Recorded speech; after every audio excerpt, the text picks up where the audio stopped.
Hello সবাইকে। তো আমার আরেকটা নতুন ব্লগে তোমাদের সবাইকে আবারও স্বাগত।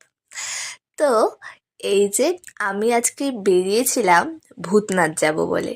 এখন তো শ্রাবণ মাস তোমরা জানোই, আর ভূতনাথে তো এখন পুরো মেলা বসে গেছে। তো এই ভূতনাথ মন্দিরেই গেছিলাম।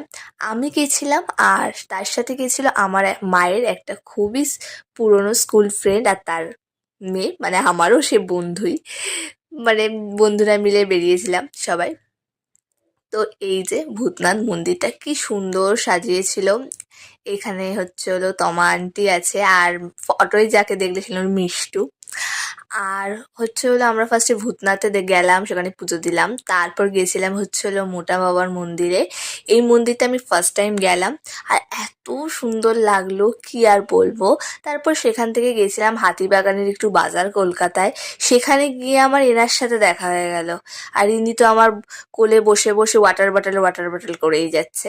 তারপর হচ্ছে হলো গেলাম হচ্ছে হলো তৃপ্তি স্ন্যাক্স বার, এর ভিডিও আগেই শেয়ার করে, সেখান থেকে আমার প্রিয় চিকেন মোমো দিয়ে দিতে শেষ